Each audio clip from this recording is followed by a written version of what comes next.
అదే RTV app వార్తల్ని క్షణాల్లో చదివే అవకాశం ఉంటుంది. ఒక న్యూస్ పేపర్, ఒక టెలివిజన్ ఛానల్ మీ చేతుల్లో ఎప్పుడూ ఉంటాయి.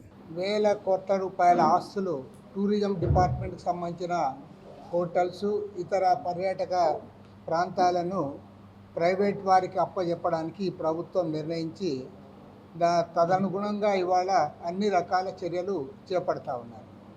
ఒకవైపు ముఖ్యమంత్రి చంద్రబాబు నాయుడు గారు టూరిజంకి పెద్దపీట వేశాము, దీన్నంతా కూడా పెద్ద ఎత్తున అభివృద్ధి చేస్తామని చెప్పి ప్రచారం చేస్తూ, మరోవైపు టోటల్గా టూరిజం డిపార్ట్మెంట్లో ఉన్న ఆస్తులన్నిటి కూడా ప్రైవేటు వారికి అప్పచెప్పడానికి ప్రయత్నం చేస్తూ ఉన్నారు. ఇప్పటికే దాదాపు 1000 మంది ఉద్యోగస్తులు, కార్మికులు అందులో పనిచేస్తూ ఉన్నారు. వారందరినీ కూడా ఇవాళ గాలికి వదిలేసే పరిస్థితి స్పష్టంగా ఇందులో కనపడతా ఉంది. అదేమో కానీ చంద్రబాబు నాయుడు గారు అధికారంలోకి వచ్చిన తర్వాత ఈ 15 మాసాల కాలంలో చూస్తే మొత్తము ప్రభుత్వంలో ఉన్నటువంటి అన్ని రంగాలను కూడా ప్రైవేట్కి అప్పజెప్పడానికి పెద్ద ఎత్తున ప్రయత్నం జరుగుతూ ఉంది.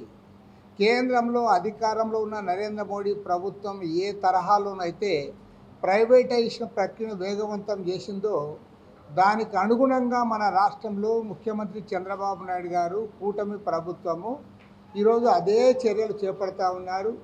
దాని పర్యవసానంగానే ఇవాళ అన్ని డిపార్ట్మెంట్లు కూడా ఒకదాని తర్వాత ఒకదాన్ని ప్రైవేట్కి అప్పచెప్తా ఉన్నారు. నిన్ననే 9/9/2025 నిన్న లేట్ అవర్స్లో వారు ఒక జీవో విడుదల చేయడం జరిగింది. ఆ జీవో ప్రకారం ఏమంటే రాష్ట్ర వ్యాప్తంగా 10 new medical college Adoni, Madanapalle, Markapuram, Pulivendula, Penukonda, Palakollu, Amalapuram, Narsipatnam, Bapatla, Parvathipuram ఈ 10 మెడికల్ కాలేజ్ని పీపీపీ పద్ధతుల్లో ఇవన్నీ కూడా ప్రైవేట్కి అప్పచెప్పడానికి నిన్న రాత్రి ఈ జీవో విడుదల చేయడం జరిగింది. అదేవిధంగా మొన్ననే మనం అందరం చూసాము, విజయవాడలో ఏపీఎస్ఆర్టీసీకి సంబంధించిన కోట్ల రూపాయల విలువైన స్థలాన్ని లూలుకు అప్పచెప్పడానికి ఈ ప్రభుత్వం ఆల్రెడీ ఒక నిర్ణయం తీసుకుంది. తర్వాత విద్యా వైద్య రంగాలను టోటల్గా ప్రైవేట్ పరం చేస్తూ ఉన్నారు. అది క్లియర్గా మనకు కనపడతా ఉంది. ఇవాళ ఏ దశకు దిగజారిందంటే రాష్ట్రంలో యూనివర్సిటీలన్నా, మెడికల్ కాలేజీలన్నా, ఇంజనీరింగ్ కాలేజీలన్నా, ఇంటర్మీడియట్ విద్య అన్నా అన్నీ కూడా ప్రైవేటు వాళ్ళ పేర్లు చెప్పుకునే పరిస్థితి ఉంది తప్ప ప్రతిష్టాత్మకమైన మన యూనివర్సిటీల పేర్లు కూడా ఇవాళ ఉచ్చరించే పరిస్థితి ఈ రాష్ట్రంలో లేకుండా పోయింది. మేమందరం కూడా మామూలు గవర్నమెంట్ స్కూల్స్లో, గవర్నమెంట్ కాలేజ్లో, యూనివర్సిటీలో చదువుకున్న వాళ్ళమే. ఈవెన్ చంద్రబాబు నాయుడు గారు కూడా అట్లా చదువుకొని ఇవాళ ఆ స్థాయికి వచ్చిన వ్యక్తి. కానీ ఈరోజు ఆ పేర్లు చెప్పడానికి కూడా ఎవరు ఇష్టపడని పరిస్థితిని ఈ రాష్ట్రంలో కల్పించడము, ఇంతకంటే దౌర్భాగ్యం ఇంకోటి లేదని మాత్రం నేను చెప్పగలను. ఎందుకంటే ఇవాళ ఇంటర్మీడియట్ కాలేజ్ అంటే మన గవర్నమెంట్ కాలేజీలు ఎవరు చెప్పడంలే. చైతన్య, నారాయణ, భాష్యం అని వాళ్ళ పేర్లే చెప్తా ఉన్నారు. ఇంజనీరింగ్ కాలేజీలన్నీ కూడా ప్రైవేట్ పరం చేశారు. మెడికల్ కాలేజీలన్నీ కూడా ప్రైవేట్ పరం చేశారు. అదేవిధంగా యూనివర్సిటీలు అంటే గతంలో అందరూ గర్వంగా చెప్పుకునే వాళ్ళం. నేను ఆంధ్ర యూనివర్సిటీ అని, ఎస్పీ యూనివర్సిటీ అని, ఎస్కే యూనివర్సిటీ అని గర్వంగా చెప్పుకునే వాళ్ళం. ఆ యూనివర్సిటీలో చదువుకున్న వాళ్ళు ఎంతోమంది డాక్టరేట్లు పొంది ప్రపంచంలోని వివిధ దేశాల్లో పేరెనికగన్న సంస్థల్లో పనిచేస్తూ ఉన్నారు. అనేక మంది ఐఏఎస్, ఐపీఎస్ ఆఫీసర్లు కూడా అయ్యారు. కానీ ఇవాళ రాష్ట్రంలో ఆ యూనివర్సిటీలను గుర్తు చేసుకునేవారు లేరు. ఇవాళ రాష్ట్రంలో యూనివర్సిటీలు ఏవంటే గీతం యూనివర్సిటీ, కేఎల్ యూనివర్సిటీ, అదేవిధంగా లేదంటే విజ్ఞాన్ యూనివర్సిటీ, లేదా ఎస్ఆర్ఐటి, లేదా విఐటి యూనివర్సిటీ, వాటి పేర్లు చెప్పుకునే దుస్థితి ఇవాళ చంద్రబాబు నాయుడు గారి హయాంలో కనపడతా ఉంది. కాబట్టి ఈ రాష్ట్రానికి మీ గవర్నమెంట్ ఎందుకో మాకు చెప్పాలి. గవర్నమెంట్ అంటున్నావు, అన్నీ కూడా ప్రైవేట్కి అప్పచెప్పినావు, అన్నీ కూడా ప్రతిష్టాత్మకమైన విద్యా వైద్య సంస్థలు, చివరికి టూరిజం డిపార్ట్మెంట్ కూడా నీవు ప్రైవేట్కి అప్పచెప్తే ఇంకా నీ గవర్నమెంట్ ఎందుకు? టూరిజంకి ఒక మినిస్టర్ వేయాలా? ఆ టూరిజం కార్పొరేషన్కి ఒక చైర్మన్ అవసరమా అని కూడా నేను అడుగుతా ఉన్నా. నీవేమో కార్పొరేషన్ చైర్మన్ పెడతావు, ఒక మినిస్టర్ని టూరిజం డిపార్ట్మెంట్ పెడతావు, ఎడ్యుకేషన్ డిపార్ట్మెంట్కి మంత్రిని నారా లోకేష్ చాలా సమర్థుడని పెట్టావు. మొత్తము ప్రైవేట్కి విద్యారంగాన్ని అప్పచెప్పి మెడికల్ కాలేజీ ప్రైవేట్కి అప్పచెప్పి టూరిజం డిపార్ట్మెంట్ అంతా కూడా ప్రైవేట్కి అప్పచెప్తే ఇంకా నీవెందుకు, నీ గవర్నమెంట్ ఎందుకు, అందులో మంత్రులు ఏం పని చేయడానికి ఉన్నారని నేను అడుగుతా ఉన్నాను.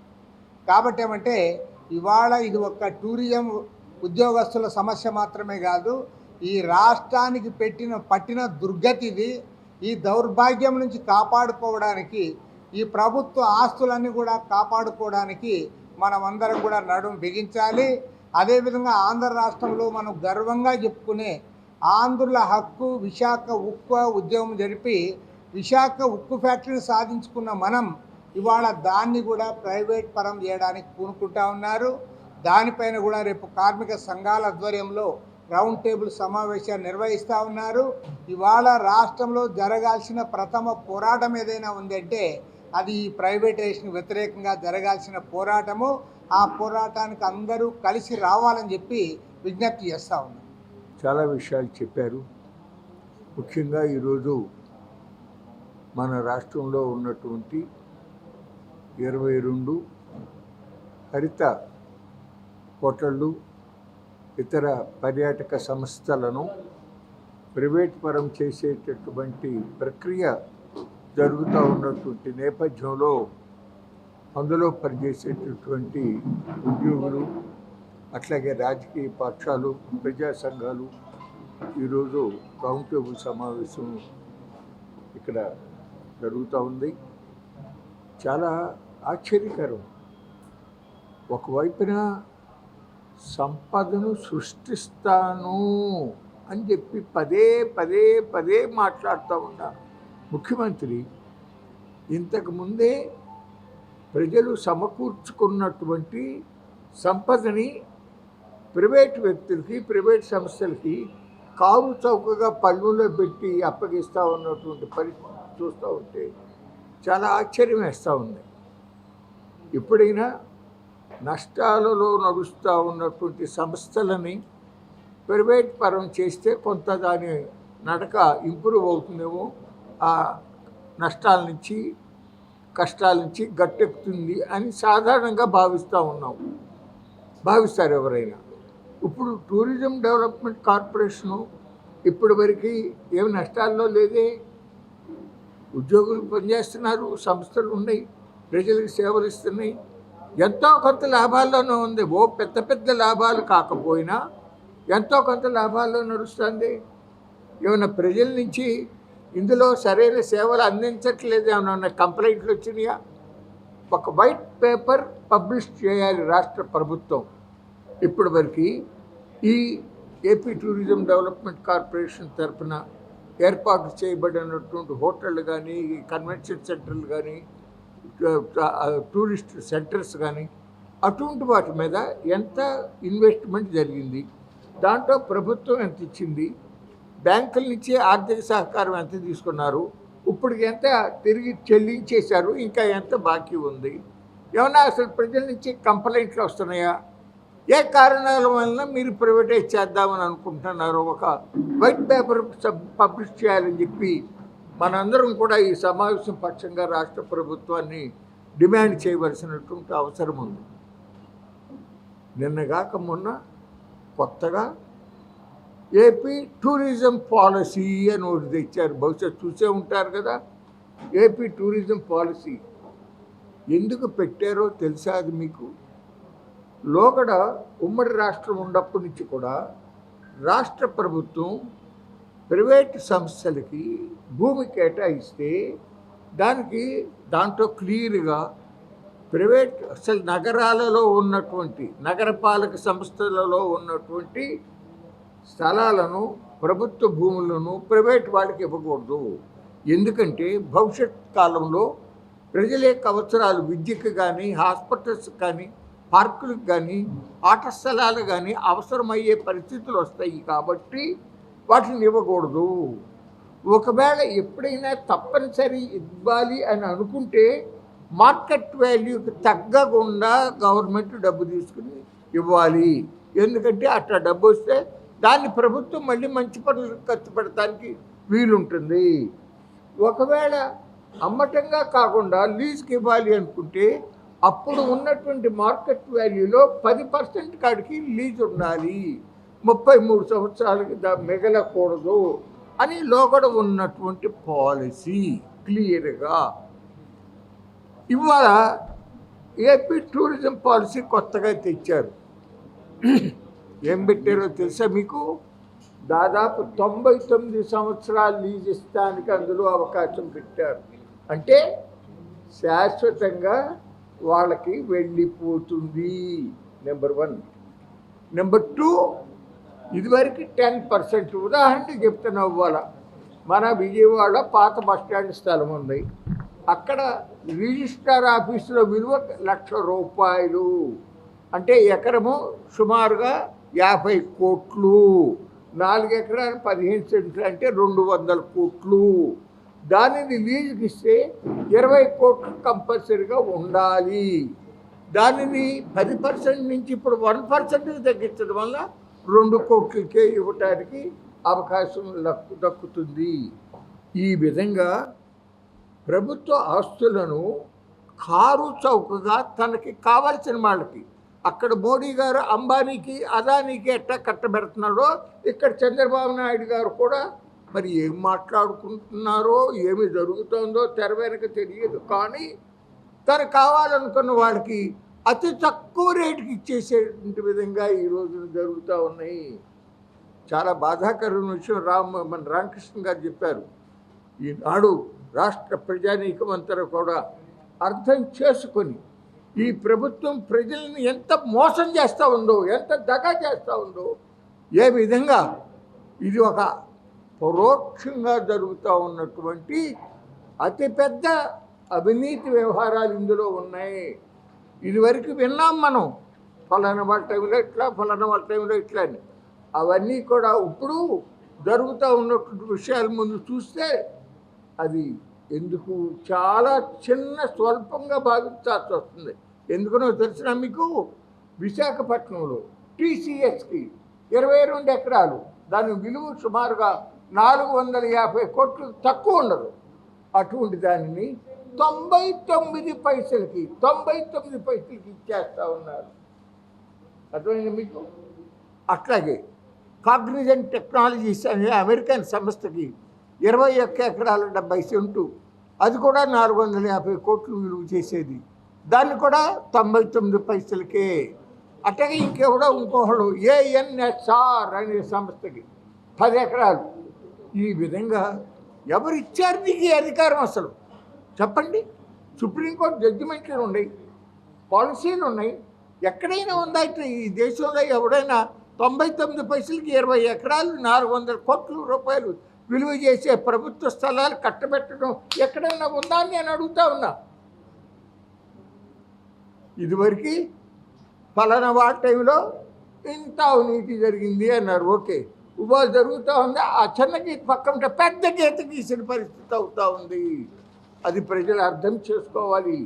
ఈ విధంగా మనందరూ మన రాష్ట్ర ప్రజానీకం అందరూ, అట్లాగే ఉద్యోగ యంత్రాంగం, అట్లాగే కార్మికులు, వీళ్ళందరూ కష్టపడి ఏర్పాటు చేసినటువంటి ఆస్తుల్ని, సంపదని ఈ రకంగా కట్టబెట్టడం ఎంతవరకు ధర్మం? ఇది పోరాటం చెయ్యాలి. రామకృష్ణ గారు చెప్పారు, విద్యా, వైద్యం.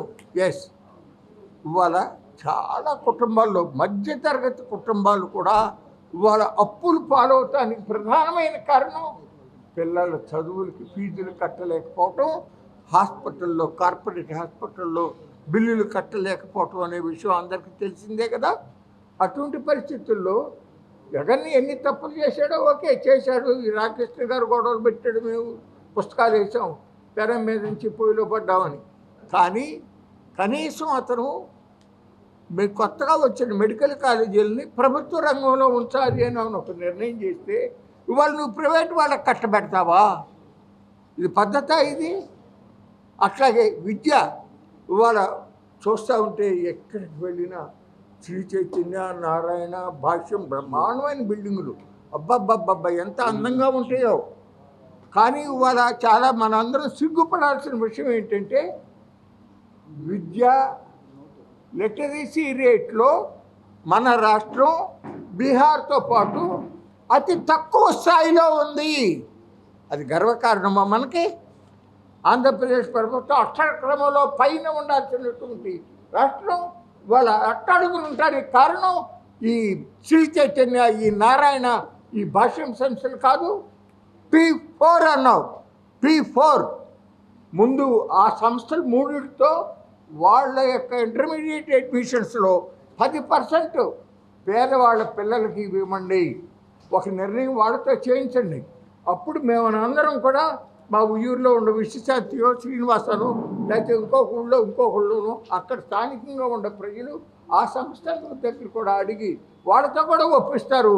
ఆ రకంగా పేదవాళ్ళ పిల్లలకి అందరికీ కూడా నాణ్యమైన విద్య లభించే అవకాశం వస్తుంది. ఆ విధంగా మన అందరం కూడా పోరాటం చేయాల్సిన అవసరం ఈనాడు వస్తూ ఉంది. ఈ విధంగా అడ్డగోలుగా మనందరి యొక్క రాష్ట్రం యొక్క సంపదని కొద్దిమందికి కారు చౌకగా కట్టబెడటానికి మనం అంగీకరించడానికి వీలేదు. న్యాయ పోరాటం చేస్తున్నాం. లుల్లుకి ఇచ్చిన దాని మీద పోరాటం చేస్తున్నాం. అట్లాగే విశాఖపట్నంలో ఇచ్చే వాటి మీద కూడా పోరాటం, న్యాయ పోరాటంలోకి ముందుకు వెళ్ళబోతున్నామని చెప్పి తెలియజేస్తూ, దానికి తోడు ప్రజా ఉద్యమం కూడా ఉండాల్సిన అవసరం ఉంది. ప్రజలు కూడా ప్రశ్నించాల్సిన అవసరం ఉందని చెప్పి ఈ సందర్భంగా నేను మనవి చేస్తూ ఉన్నాను. రాబోయే రోజుల్లో మనందరం కూడా ఆ దిశగా ఆలోచించాలి. తెలుగులో ఫాస్టెస్ట్ న్యూస్ యాప్ ఇప్పుడు కొత్త అవతారంలో 5 సెకండ్లోనే పూర్తి వార్తా సమాచారం మీ చేతిలో. సోషల్ మీడియా ట్రెండ్స్ మీ కళ్ళ ముందుకే live TV and voice search ఆప్షన్స్తో ఇప్పుడే డౌన్లోడ్ చేయండి. యాప్ లింక్ డిస్క్రిప్షన్లో ఉంది.